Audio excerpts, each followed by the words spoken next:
Hello, everyone. This is Gia, and this is Parent Voices Unfiltered.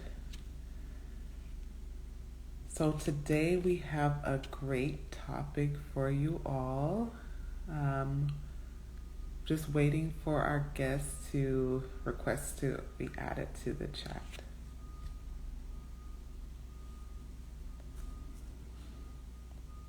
Hi, Adrena.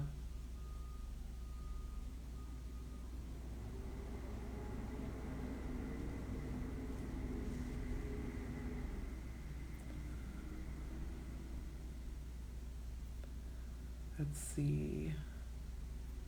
We have some really awesome guests today, so super excited for you all to join us today.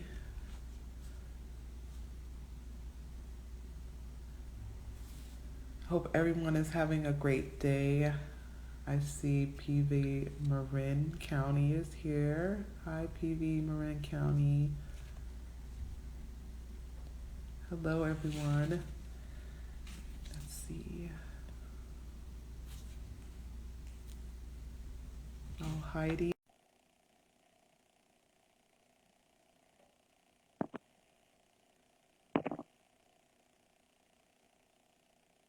Um, Hopefully Heidi can join me.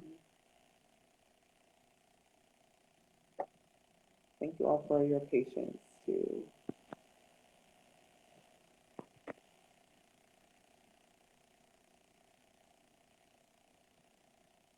So we will be starting our live discussion in maybe probably like in a couple minutes. I'll have a few guests join us today.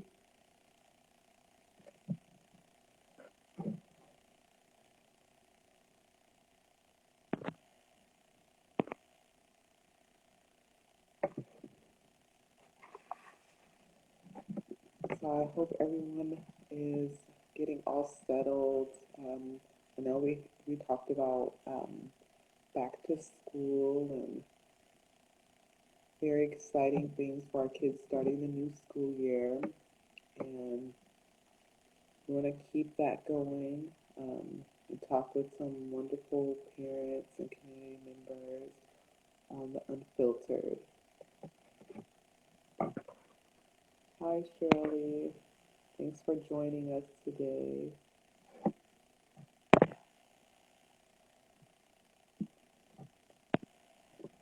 I'm trying to request stuff. Heidi. Heidi, if you're viewing, if you could request. Oh, there you go. Hi, Heidi. Got it. So hopefully we can have Eric request to join, and I believe Emily. We're waiting a couple more minutes for them to join us too. So thank you so much. I hope you're having a wonderful day. It's a great Wednesday today. Yes, it is. Feels like the air conditioner's on outside after last week. Yes, it does. I know.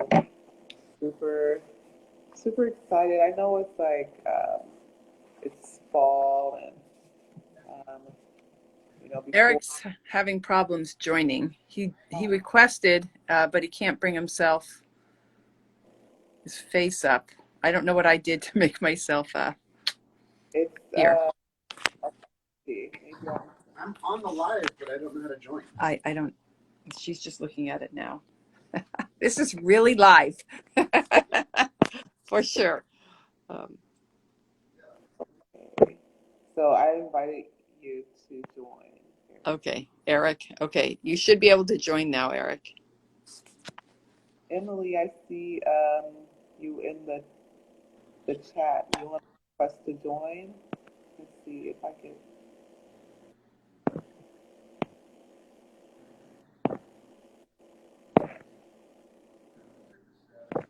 see. So I just sent out requests. There she is. How are you? Hello, can you hear me? Hello. Yes, thank you for joining us. No, thank you for having me.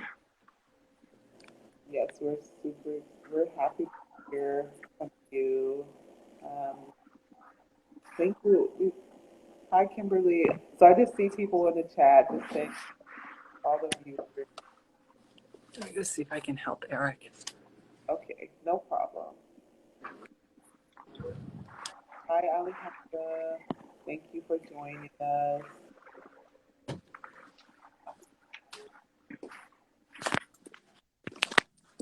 Thank you. So, yeah, Hi, Kimberly. So I just see people in the chat just saying all the Let me just see if I can help Eric. okay, no problem. Scroll up. We need to scroll. Yes, we have No, quite a few topics. Our parent providers, we talk about different things on the live, and so no worries. Take your time. I can help Eric. I know it's good to hear from you all. Your name? Our parent, is this your first time going live, Emily, or have you gone live before? I've only been on live once, and it was like a couple years ago with like a friend. So this is like still kind of new to me too. Yeah, it's exciting. I like the Unfiltered. It's like a great way to talk with the Yeah. parent. Is this your live? Pretty cool. So,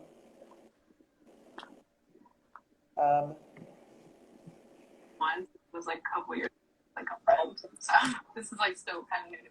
did he? Did the request? I sent a request for you to join. Where does that request for to join come up when he's on the Parent Voices live? You should see like a little. It's like a little edge dot. Like it should be like a little bubble that the request. I just invited him in.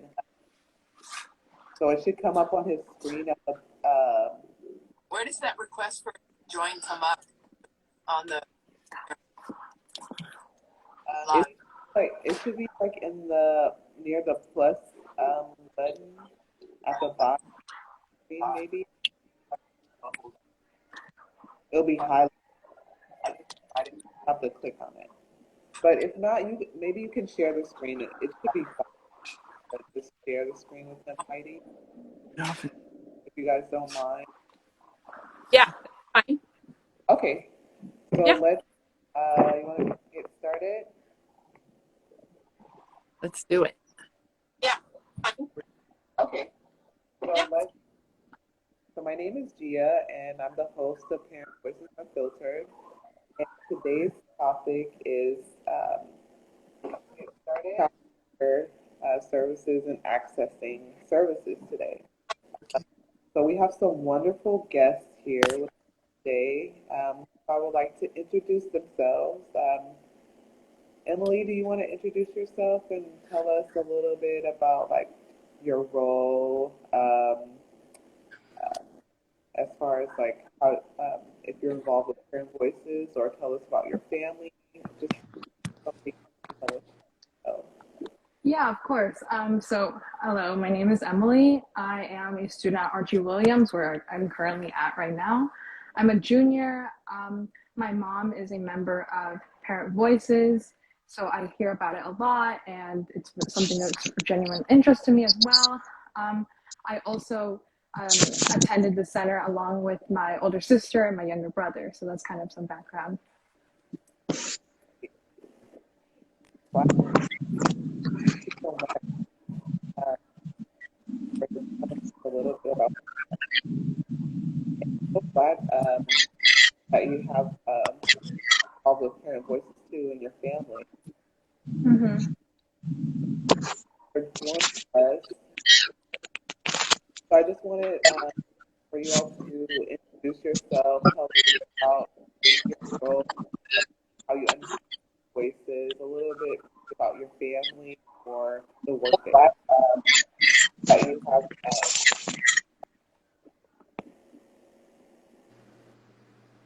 Oh, Uh-oh, Eric's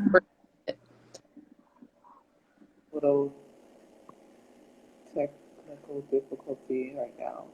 Heidi, do Yeah, you sure. want Oh, there he is.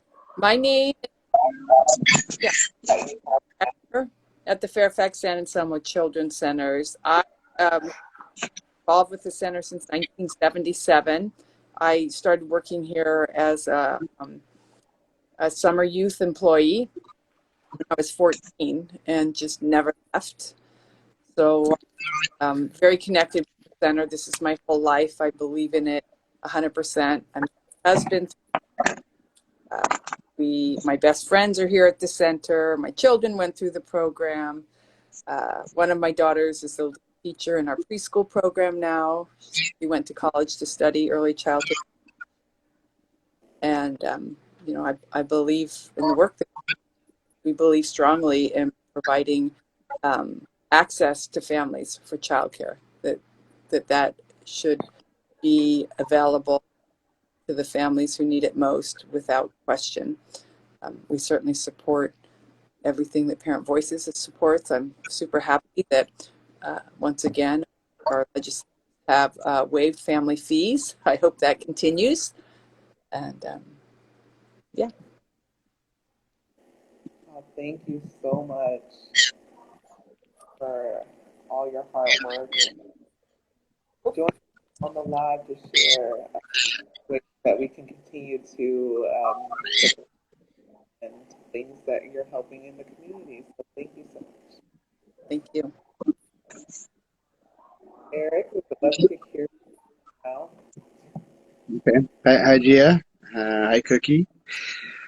Um, um, my name's Eric Schweninger. I've been here at the Children's Center since 1994. I came through a program at College Marin and as a volunteer. And shortly after I started volunteering, they offered me a job, and I was never able to get away from here since. So, yeah, and it's been one of the greatest moves I ever made was volunteering here, and I've gotten to know people like Emily throughout my life and her life, and I feel pretty blessed about things like that. And Heidi, who's one of my very best friends on earth, my wife that I met here at the Children's Center, all those things that really matter. So yeah. Awesome. I mean, I really am so glad to hear all these wonderful things. It's definitely, I mean, uh, I know families think, family, but it sounds like the center is very family oriented, and it's actually hard to come by. Like very close, um, where you're understanding different things that are going on with families, the kids. Um, I have quite a few things that I wanted to talk about. And, um, what I know, there's legislation about making sure understand different linguistic and cultural needs of um, places. Like, how important is that for you, and how does that uh, how does that how does that mean for you and your family to understand your child care and child care services? We, our services and our mission is based in social justice. So it aligns well with us. We believe in social justice really is embedded in everything we do. So as far as um, uh, working with families in a really respectful and based way is something we've been doing for a long, long time. So we're excited that this is now becoming possibly part of mainstream, but it's not. And it's not new to us, but we will continue, and we want to continue to grow with it. We never think that we're, a finished project. Like, oh, we've been doing this, we opened in 1973. No, doing it, but we still continue to grow and change. And, one of the things for being a family that, like you recognize already, a family is in a very broad sense of the word. It's not a traditional family where you're thinking of a mother, father, two children, right? This little unit, but a family meaning that those closest to us and that we support each other. And it's a very interdependent types of relationships where we all from our strength. We're asking people to honor families and be respectful of them. Then we, as an agency, must do that with our employees too. So it's not a one-sided thing. That this culture is for everybody that's in the center, whether you're new, old, wherever you are in your relationship. It's like the center is bigger than all of its parts, right? It's not just the people here, but it goes along with it. Excellent. I think that's wonderful. Also, it is very important to, when people are located in childcare or understanding childcare, like what that actually means to, like, for their family. I do want to, very curious to know, like what has your experience like? It sounds like you have different members that understand about the center. Did you want to talk about that a little bit? Wait, was that for me? Sorry, it's just you repeat. Well, I'm just wondering. Sounds like you have different, family members that understand things about, like, childcare and the center. Do you want to share experiences of, understanding the different that the center's been able to meet throughout the years? Yeah, so some of experience that to me were really important had through the center was specifically because of the staff that were there. Example of this is I remember in elementary school, I was kind of like on the slower side of learning and picking up education because Spanish was actually my first language and I didn't learn English until like kindergarten about. So because of that, I resulted in being kind of shy and just not like being out there at school.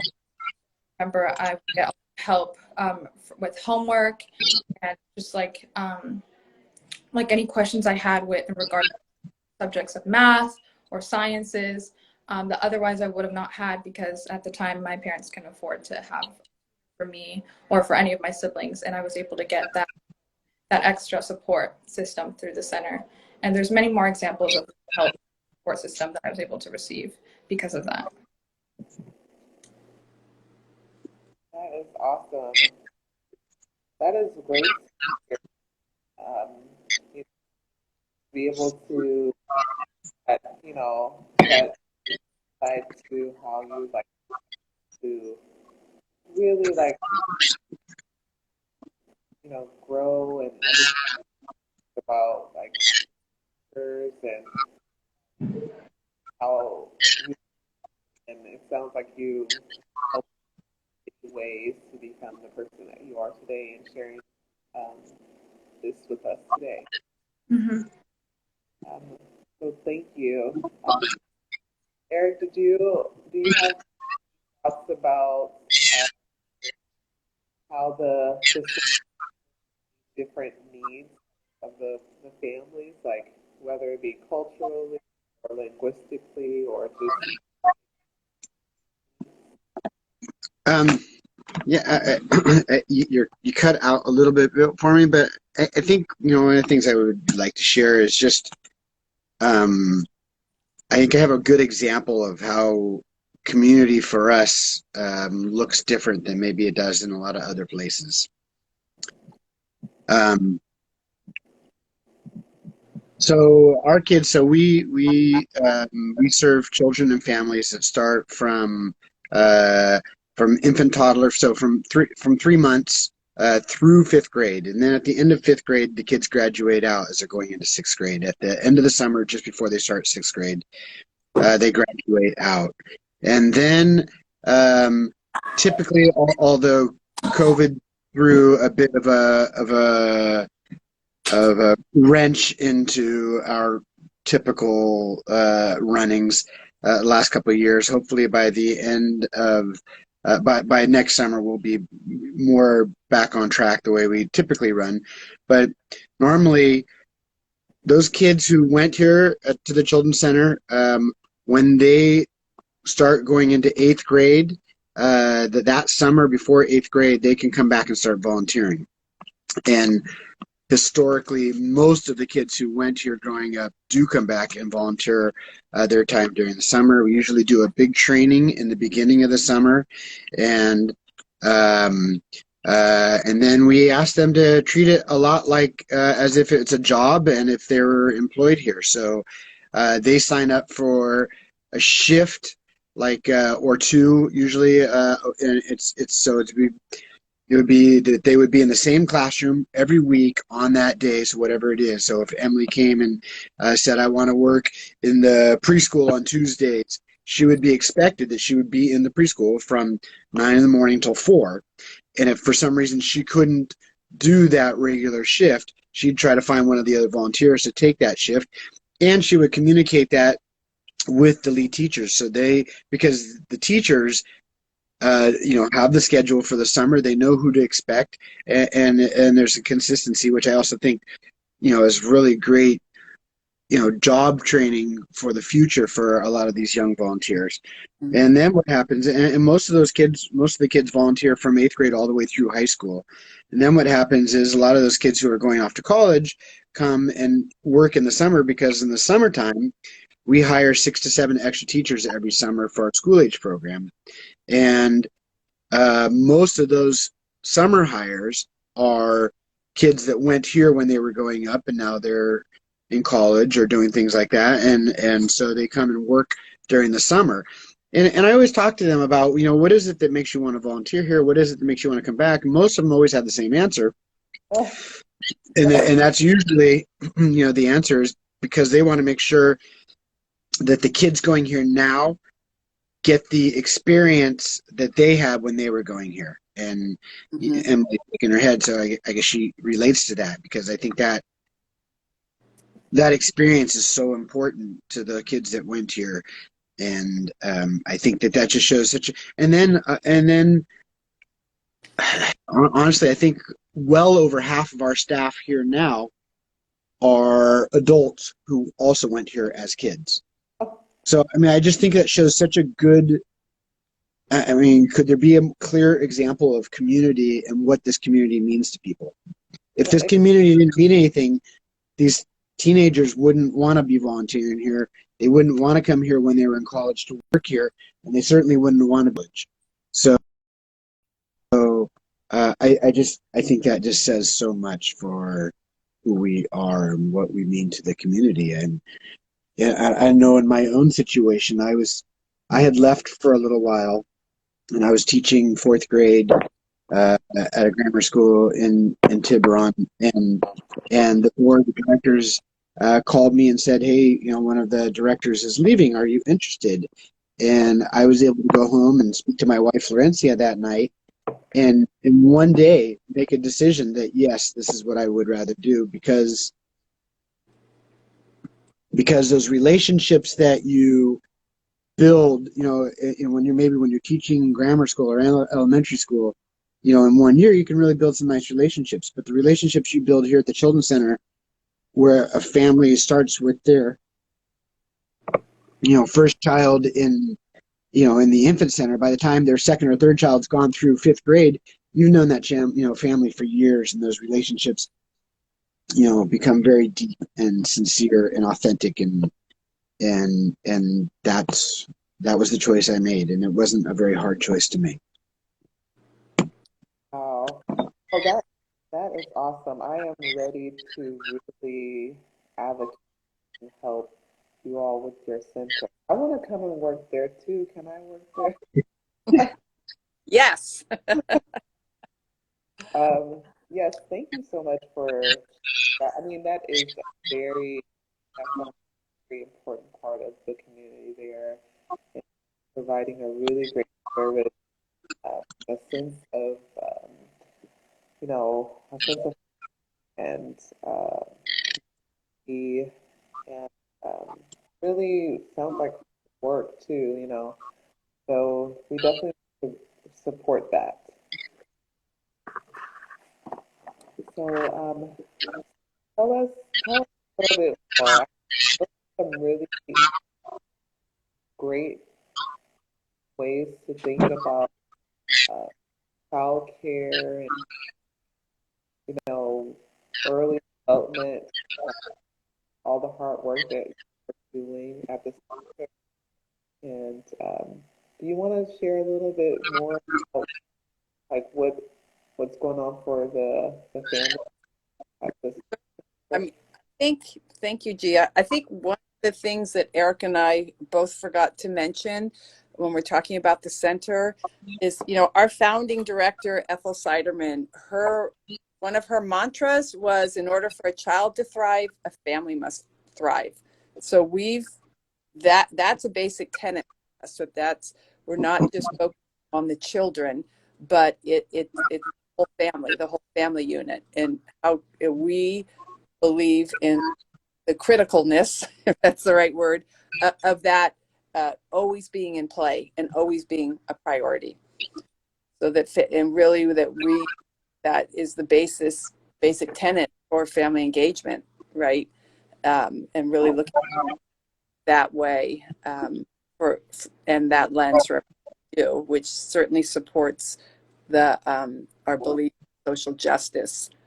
Um, and I think that I kind of forgot your question. I went off, but what would you like us to speak to Um, more? yeah, can you tell me more about um, what's happening as far as making sure we continue to be able to provide these services and support to the families? Do you want to share about it? Yeah, I mean, one of the things, in order for us to support and do what we do, I mean, we are like 98%. 98% of our families are, for lack of a better term, income eligible. So that means that we highly believe, like I said, I think I said this earlier already, in access to care. And access, a lot of that isn't just geographically, which is critical also, but it's finding quality care that's affordable, where you can bring your child there and not have to choose between going to work and putting food on the table, or going to work and taking care of your child. That this is a place to bring your child and go off without feeling guilty, knowing that believing that you're doing what's best for your child and your family. So really, look at it as, in a holistic approach with that. Um, that, of recent has been somewhat threatened uh, due to some property issues that we're having, that fortunately a large part of our community, staff, family members, and past, for both of those entities, and also community, are really coming out to support us, because our district has kept us on a month-to-month lease for 2 years, and has then come out and said that there's fire safety issues here. They're not sure that they can keep us on this campus. And a lot of what's been going on, that's been playing out in the board meetings, are what a lot of people, our families and children, deal with on a daily. Really, the district's trying to deny access to a community resource.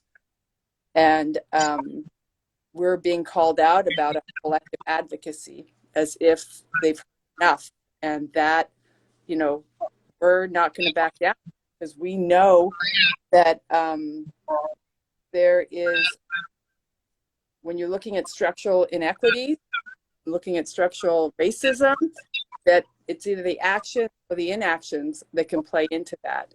And we are really committed to supporting our families to advocate for their rights and the rights of their children. That's another belief of ours that's embedded into our mission statement. And we have we're really not going to, I'm not sure where to start or stop on that, but it's the family engagement piece and having families be able to stand up and state what their needs are without having to apologize for them, I think is critical in this. And the district needs to know that their decisions are impacting a very important part that has a voice, and for them to think that we cannot stay, if we were to stay on this property, it would take away a very important resource. There's no other service for low-income families in this area, none. If we leave, there's nothing, and it's going to impact 100 families where they're having to look at what am I going to do to survive. Okay. So you serve over you serve parents or families. Okay. Mm-hmm. Okay. So Emily, do you want to share some things that you're hoping to help or advocate for the center? Are you asking how to help advocate? Or yeah, did you want to share any ways that you can or Yes. I mean, I think Eric and I put some information together that we are asking people to share with the school district in public comment and in written documents, either or. The message that Eric could actually, should we share in a chat during this, or should we read it off? How do we want the district to have that everyone expects the property to us. Eric's sharing some stuff right now in the chat, which is the meeting schedule. So families, community members can come to the meetings. These are public meetings. Public comment is part of our right as people in the United States. And the message that we want, Eric just put it in the chat, that we're suggesting, people can certainly have their own words, for the property, which they can legally do, not the district to do anything illegal. They got it. We're saying you got it for a school. You're not using it for a school. Make it available for public benefit and stop wasting time. Stop wasting time and make this transfer happen.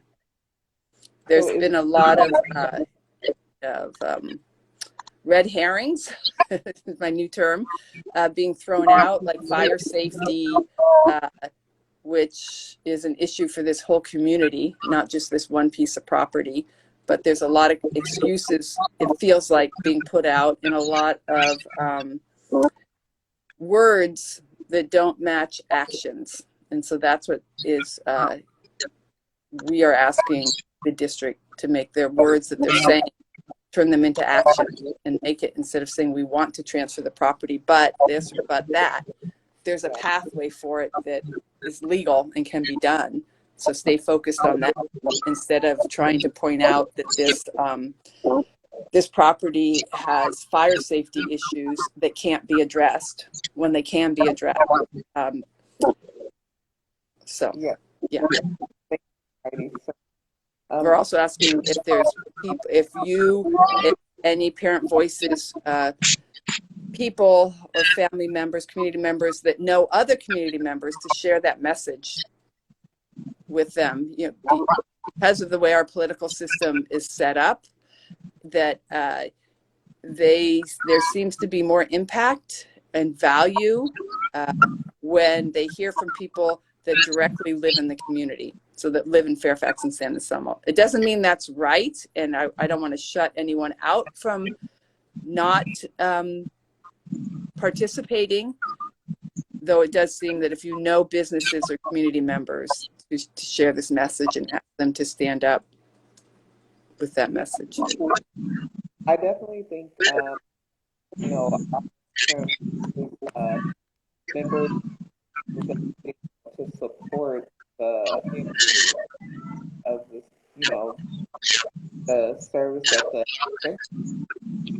um, I know can stay on the line. I think about waiting for this. And are you able to hear me? I can't. I'm not. Who are you? Having a little bit of feedback. Emily, are you there? Really echoey. Uh, If Heidi, do you think you could repeat your audio seems okay. To add anything about talked about like is for you. I'm so sorry. Heidi, can you repeat the question for me? Because I'm sorry, I couldn't hear it either. I'm sorry. Yeah. I can't hear either. Sorry. I'm wanting to know more about advocacy part for you. As how are you planning on send out the messages? Yes, the advocacy part. Getting the message out, really, you know, it's a grassroots effort. It's a grassroots effort. I think that aligns well with parent voices, right? That comes from the community, and that we have to just keep walking this path and engaging people on a regular basis, you know, on the daily, really, and keeping this issue in front of the community. And one of the big things is asking people to show up at every meeting. We want to have a house because we want to give the visual message that this is being paid attention to. This is a very important decision that's being made, and the community is engaged and cares about the decision. So having people there, even if they're not, just to have people there. I'm sorry that it's really so sorry. It is choppy. So Eric, Heidi, you're wonderful. I'm enjoying all your the important information you're sharing. I feel very fired up. I want to really help this stay open. It's really wonderful. And number two, like Eric, are you able to hear me? Really, I just want to make sure you are able to hear me, and you can hop in too if you want to talk part of it. Are you there? Can you hear me? It was kind of I go ahead, Em. I can hear it. What happens is the audio is like so. It gets really choppy afterwards. I apologize.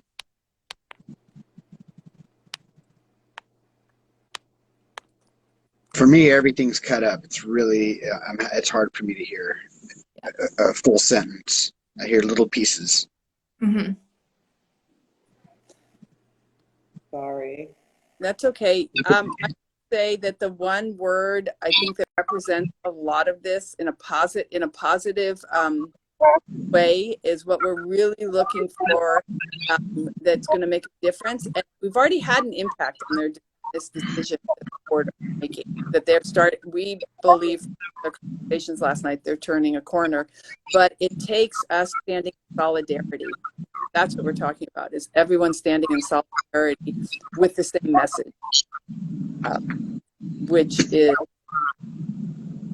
I think, the most important.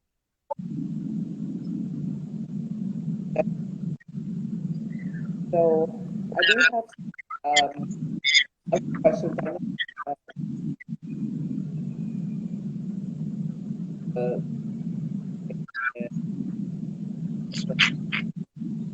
so impacted, due to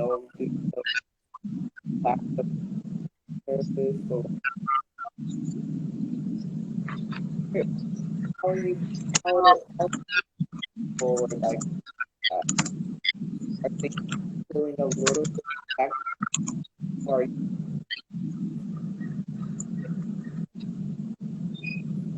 for post-pandemic? Like, for staff, like how? What is it? I can you type I can't hear anything. Can you type the question? So sorry, Gia. Oh, We're just we're I'm way. saying I can't hear at all. Same. Emily, are you able to hear me?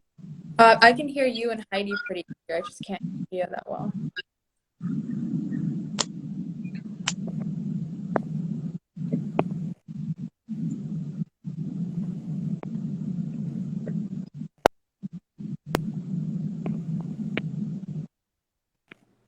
see, I just I'm trying to think to pandemic and childcare. So, I want to how Hmm? families were able to get through it. Hear me now. I'm so sorry. Oh, a little bit. I think the pandemic in childcare, I mean, there's definitely the industry is still reeling from the pandemic, uh, just because so many providers had to shut down and reopen, whether it's family childcare providers or center based. That this was already a very costly, and there's not a lot of monetary support. I mean, our state now is starting to put in some more money into as far as,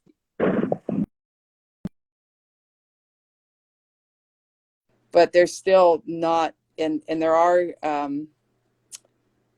there was a lot of dollars, right, put out in RFPs for providers to apply for more subsidized childcare. The issue is, and it's kind of what we're running into for sure, is facilities. Ours is a facility issue, and then also workforce issue. That the workforce has also been depleted due to the pandemic. I mean, we were dealing with the industry itself, childcare, early care, and education was dealing with workforce issues before the pandemic. It's just gotten worse, right? That and you can't provide, don't have a workforce to support that. So that continues to be something, and the pandemic still, we're still having, which I know we're still having to exclude many children the due to the regulations we need to follow for illness, which is a big hardship on families. But we're trying to work with that. That's, I think, for a big challenge for families is just when they can't bring the child to school or to childcare because of COVID symptoms.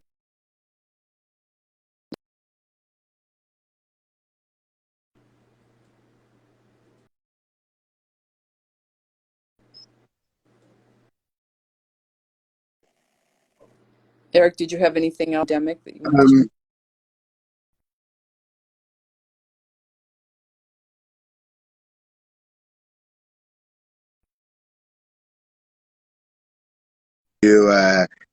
we stayed open through almost all of that. We closed down for a few weeks. For the most part, we stayed open through all that, and the challenge was trying to support our kids here as many as we could, which was, you know, Yeah. in the school age program, it was probably a third of our kids.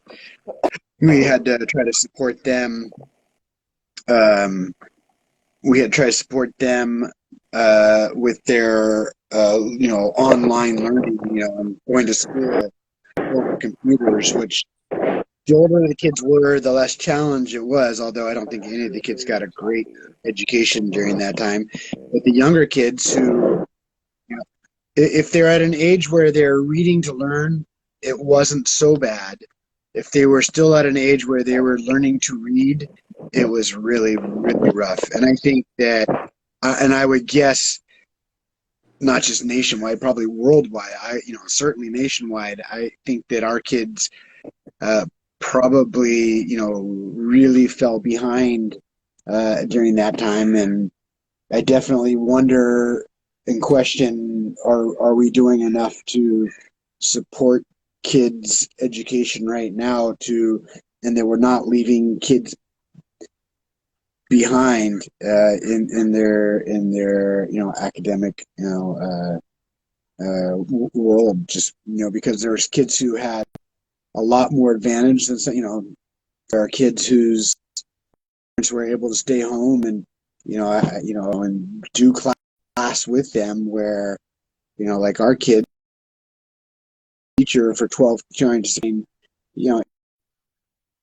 it was really challenging. So I definitely worry how far a lot of our kids fell behind, for sure. I did get a suggestion. I haven't heard Gia talk yet, but turning down my volume maybe helped, I'm hoping.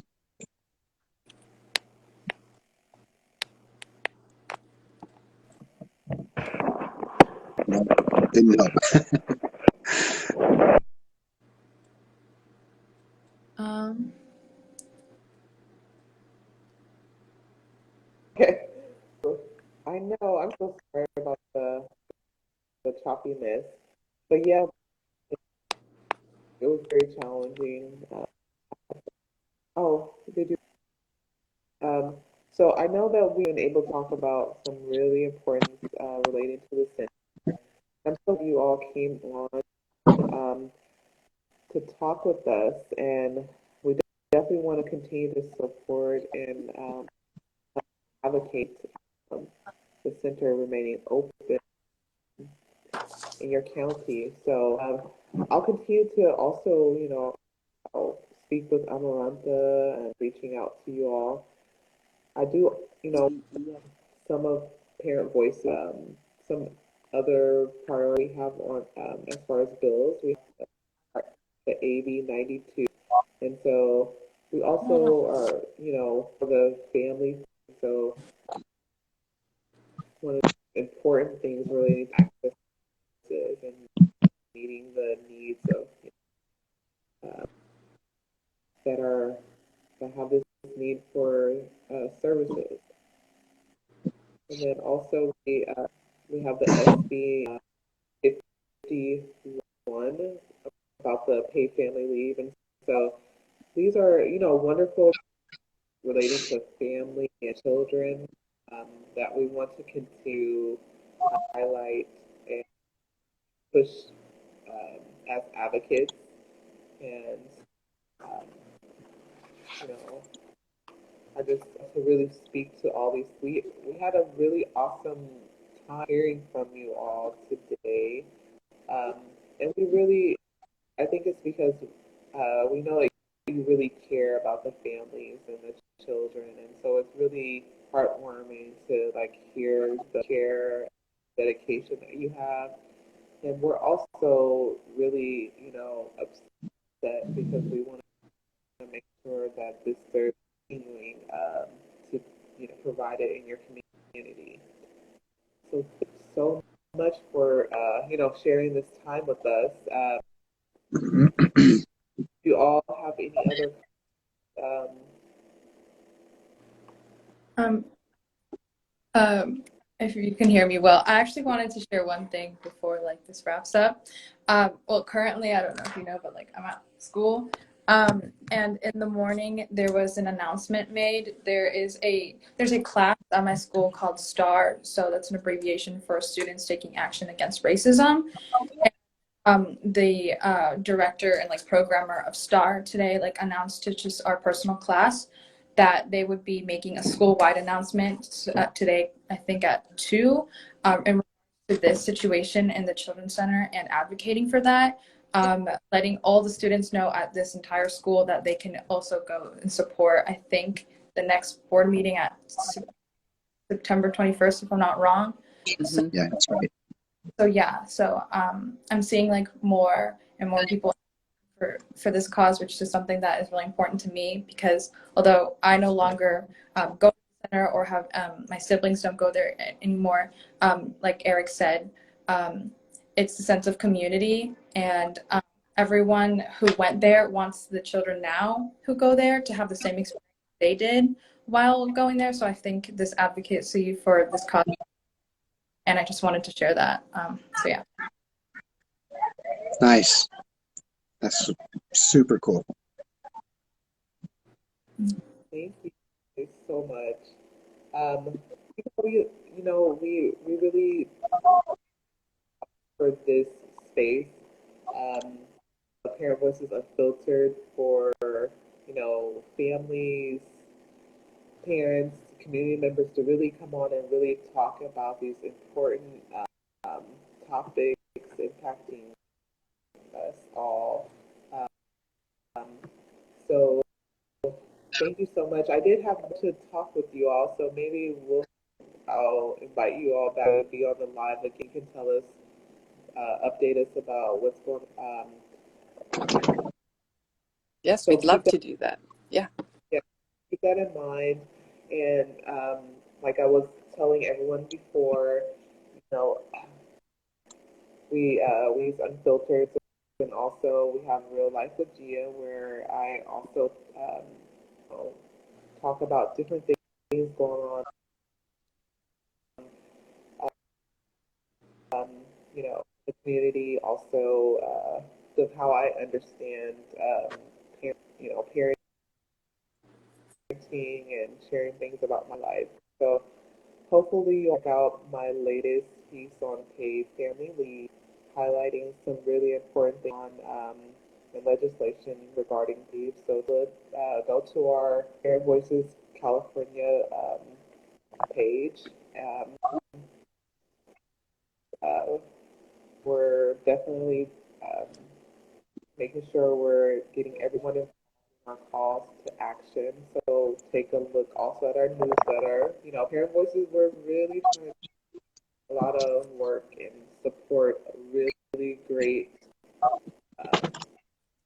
bills and services out there. So thank you all for joining us today. And until next time, this is Gia, and this is Parent Voices. Thank you.